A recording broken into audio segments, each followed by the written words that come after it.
Hey there, family. Welcome to the Stocks with Josh show. I'm hanging out, having breakfast this morning with Stock Up with Larry Jones. What's up, good people? How you doing? We've been talking the markets, talking plays, talking about the investments for the end of this year and going into next year. And we haven't talked about what we're going to talk about in this video, though. No, we haven't. It is completely ad lib, I guess they say. Yeah. So I'm going to start off, Larry, and give you my view of what I think is going to happen in the market this week. Let's go. I think, and you know, he might be totally, you disagree with me, right? Right. So we disagree a lot, yes, for those of yes. you that don't know. We have great conversations. I do. believe that this week is setting up to be a bear trap, okay? I think that we've had a long, on the S&P 500, we've had a descending resistance line that the market has hit now four times and been rejected. It's pulled back slightly, and it would be so obvious for everybody to go short, especially when we're looking at next year, 2023, all the negative news. We know that we're not going up long term. We know that we're going down long term. We've hit that rejection, and so I think that all the bears are going to pile in, and I think that we're going to be seeing a lot of manipulation from the hedge funds that are going to try to squeeze those shorts out. They're going to push it up through that trend line. And really, if you guys have been listening to me for the last couple of weeks, I've been saying that. And one of the calls that it relates a lot to is my SQQQ call. Yeah. Because the SQQQ didn't come down to the $38 where I believe it should come down. And the only way that we could get that touch down to 38 bucks, which is my ideal entry, is if we got that short squeeze. And you played the SQQ straight, didn't you? The stocks. Yeah. Stocks. And yep. Yeah. I did the options, and as you know, I killed it again. Yes. But I did the TQQ prior, and then SQQQ, and then I actually got out. So Larry, here's my question for you. Yeah. You know what the Fed is speaking. We know we're going to get an interest rate hike. How do you think that'll play out going into this week? You know, it's really tricky. Now, as you know, Josh and I always talk. Every interest rate hike I've been dead on. I haven't missed every single one this year. For the first time, I am neutral on what is it going to be. Because now I still think it's going to be 50s baked in. But you know what? Let me withdraw that. Let's take an eraser to what I just said. Because this time, I'm not in any plays based on it. Because we know that PPI was a little high, Producers Price Index. It doesn't necessarily mean that CPI will be high. But if CPI comes in high at the end, after we saw signals of it cooling off, and if it shows a signal that it's ramped back up again, then the Fed is going to be forced to go another 75. And so it's all predicated on the data that we're going to get tomorrow.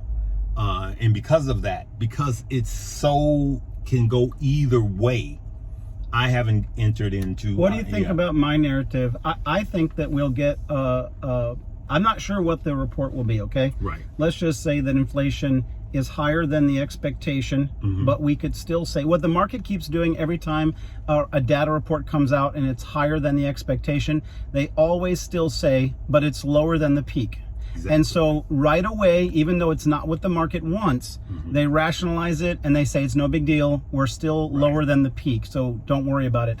But I think that the markets, we've seen this before, the markets will sell off on the news. They'll sell off on the news. Actually, the market runs up before the news. Yep, if you notice that. That's right. The markets generally, it may or may not happen this time, but the markets generally run up prior to the news. And then when the news comes out, and then it sells off. Okay. Yeah. Then we get that sell off. Yeah. And that's when I think that we're going to get that bear trap. What are your thoughts? Yeah, I can agree with you. If CPI is high tomorrow, Tuesday at 7:30 a.m. Eastern, well, 8:30 Eastern Standard Time, then all bets are off. I'm going to go and be even more bold probably than you are. I think we're going into a recession early. Forget about any Christmas rally, forget about anything. If it's really high, then at this point, I don't think it matters what the Fed, whether he does 75 or 50. If inflation is high on this data point, because of what's happened this year. Well, let me jump around on you. Yeah. I saw a TikTok the other day about a woman who tries to save people money by finding red hot deals. Yeah. And she found over at Walmart a bunch of their clothes were in the system at 3 cents. So shirts, pants, shorts were in the system at 3 cents. And these people, so she told people about it. Right. And people ran to the local Walmart to see if they could find these clearance items. Right. They ran them up front, and Walmart basically said you can't buy them because a memo went out that said we did mark these down, right, because we have too much inventory, but we're going to donate them. So we don't know where they're at in the store. Right. So if the folks find them and bring them up front, tell them they can't buy them. There was a woman, Larry, that was, the police were getting called. Yeah, she's like, I'm buying these 3 cent pants. Now, the reason why I bring it up is because I think inflation's going to be coming down. You know, we see oil dropping still. That's because of deflation. Right. We see stories like coming out of Walmart where they've got too much inventory. I think it's a pretty good chance that that we're not facing really high inflation. But here's the deal. I think inflation is coming down. But just like, what's his name from the school, Wharton School, I forget his name. The Fed is reading late data, period. Yeah. Even if inflation shows that it's high, it's not actually as high as it's going to be showing. I believe. He was late reading the data on the way up, and he kept saying inflation was transitory. Now he's late reading the data that it's on its way down. And now, for those of you that don't know, we have never had 75 basis points rate increase back to back ever in the history of the stock market. That's extremely high. Well, and you and I got together the last time we had breakfast, or, you know, we've had breakfast since then, but when we did a video after we had breakfast, we talked about the fact that the Fed is trying to create an environment in which they can go back to printing money. Yes. Not necessarily solving the inflation issue. And he said that. He said he says, I'm not worrying about overdoing interest rate hikes. He says, because we can always go back to monetary policies, meaning at the flip of a switch, he could start printing money. So the press is up, let's print some more money. And it to me, we're just caught up in this loop now, because that's what helped us to get in this situation. And I don't think that that's the answer. I've got real big concerns, and this could be an entirely separate video, but since I've got Larry with me today, I've got real big concerns about what's going on with the BRICS nations. You saw that China, President Xi, which is a very smart man, should not be underestimated. He met with the Saudi Arabia and said, "Hey, man, let's dump these petrodollars. Let's begin to set up a new system for buying oil." And from what I understand, it looked like Saudi Arabia was amiable to it.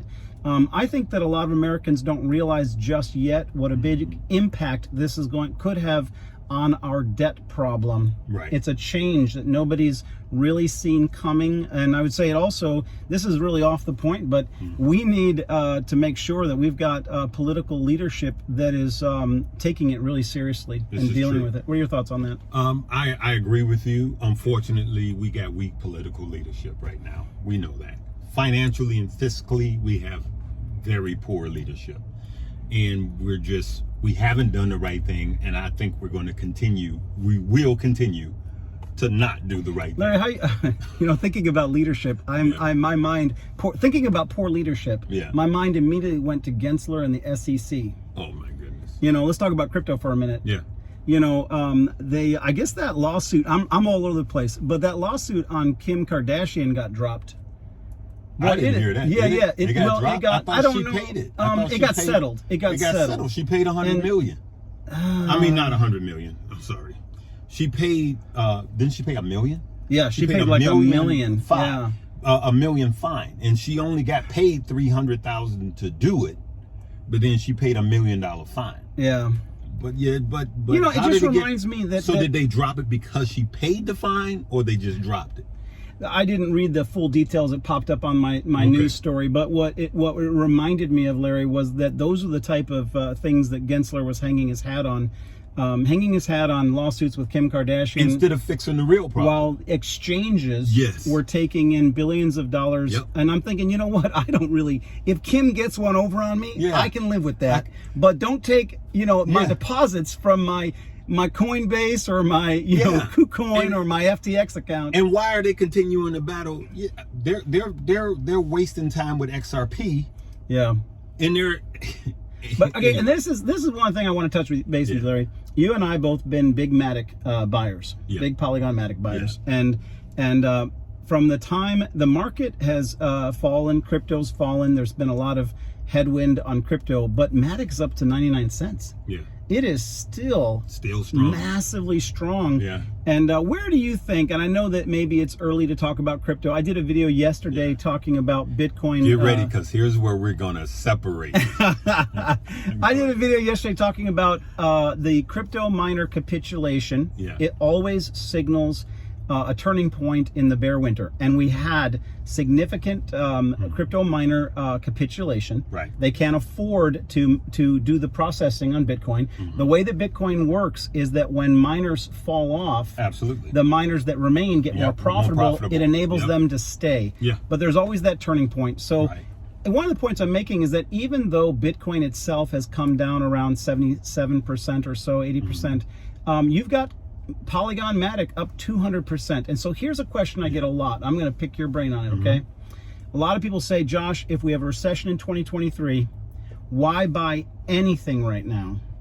Now, my answer to a couple people in the comment section has been, there are companies that are outperforming right now, even in the crypto space. Polygon Matic, it's like well over 100% above its June lows, and it never even had October lows. So why should I think that Polygon Matic will somehow make a new low when we're going to be going on 6 months and it hasn't made a new low? It hasn't even touched its old low. Come on, Larry, tell me what you think. You are true, and you do know Matic was when the dump happened. Before the dump happened, Matic was my biggest position.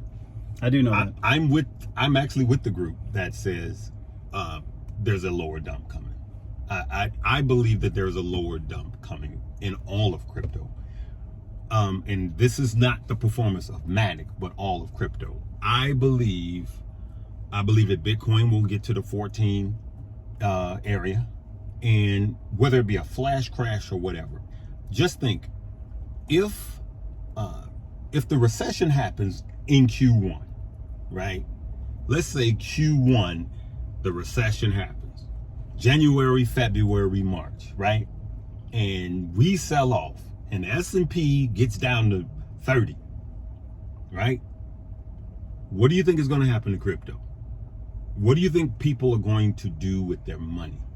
Okay, this is where we're going to go different directions. Yeah. I think crypto is going to detach, my friend, and I think that it doesn't have to, because it's all about relative strength for me. Okay. So I think that even though you're right, we may get a flash moment in Yeah. crypto. We may Yeah. even retest the last low, which would be Right. the most likely. Right. We just simply come back to 15.5 and bounce again. Yes. That called a double bottom. Right. But I think I don't personally believe that when Bitcoin is moving towards its halving event, Yeah. which is typically 12 months of trending up. Correct. Now, the time frame we're the same on, right? I've been consistently saying this is a time of accumulation. Yeah. I actually love the name of the state of accumulation, because it's simple. What should you be doing? Accumulate. Yes. During the accumulation state, right? And so we're in the accumulation phase, should I say, of crypto. But there's always a big but in the room. But with everything that's going on right now, I believe that there's a downward trend. I haven't wavered from that. If you are dollar cost averaging, that's fine. If you are doing your your cup of coffee and you buying crypto with that, that's fine. Yeah. And I'm not trying to detour any of you guys from doing that. That's fine. But as far as big purchases, me personally, I'm not doing any big purchases. Me personally right now, I'm not even DCAing in crypto right now. I've been consistent. I stopped that a little while ago, and I came out and told all of my followers that's what I'm doing for me. Yeah. Because now every dime that I had in crypto, I am repurposing it back into crypto. You know me, I'm very well with that. And you know what? Yeah. One of the reasons why I think your plan, Larry, I didn't mean to cut you off, but Sure. one of the reasons why I know your plan will work, because I've been knowing you and your trading style, I am 100% sure that every penny that Larry had in crypto Every penny. will go back in crypto, and probably at a pretty good time frame. Yeah. Whereas, but here's the dilemma, Larry, and you and I know it, because Yep. we've got a lot of friends that Right. talk to us about stock advice and Yeah. crypto advice. Can I say one more Yeah, thing go before ahead. you? Since, Yeah, yeah. See, we just traded off. Yeah. All right. I do think crypto will rebound before the stock market will. I think the stock market will follow crypto.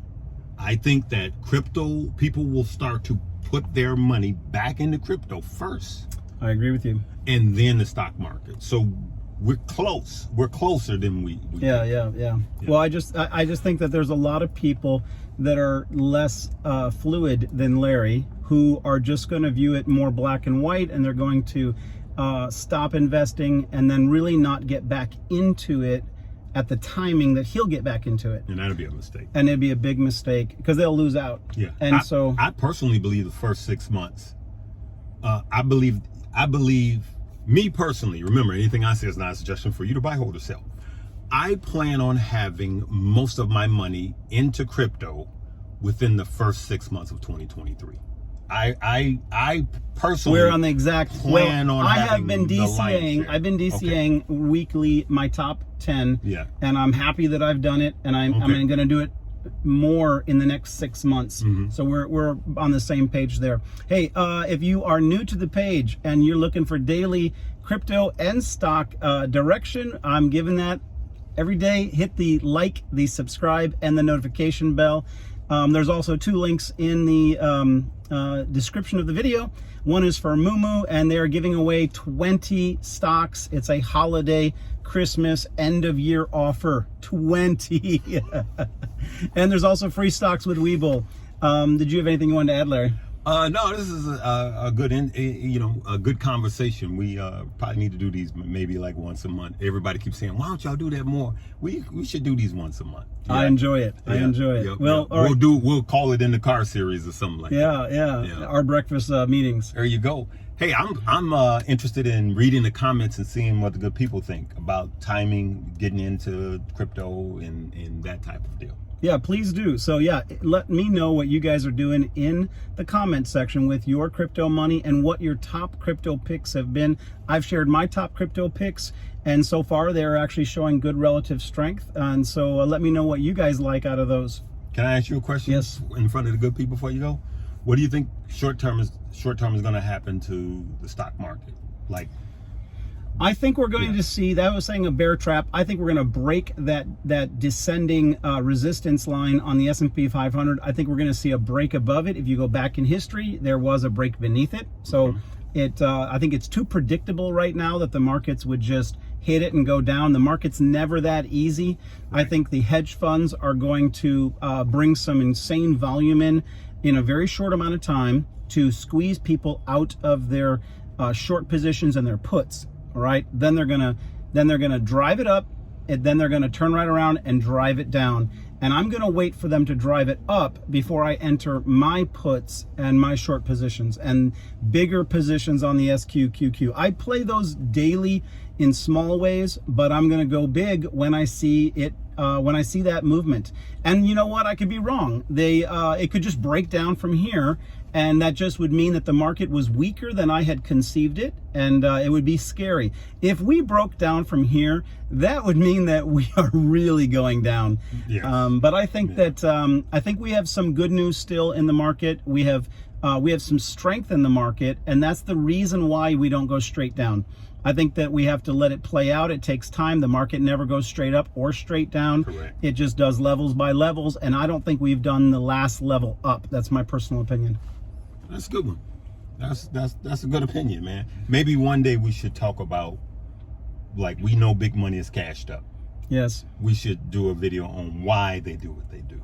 absolutely. And what real market manipulation looks like, and so people could understand why things happen. Absolutely, absolutely. You just touched Thank on you, Mr. Jones, for joining me today and giving insights into the stock market. I appreciate you. I appreciate your friendship. Appreciate you too. I'm getting near the end of this year. I started this journey because of this gentleman, Stock Up with Larry Jones. He brought me into this space, and I just want to thank him publicly because I'm going to be flying out to the West Coast. I'll be there till the end of the year. Leaving us in the cold.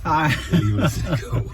And so, yeah, this was my breakfast before catching a flight in like 3 hours. So I appreciate you making time, and I want you to know that I appreciate you, brother. Same here, and man. our friendship. We're helping the people. We're helping the good people. We're helping the family, man. And we building generational wealth. And we're on this journey, good people, for the long haul.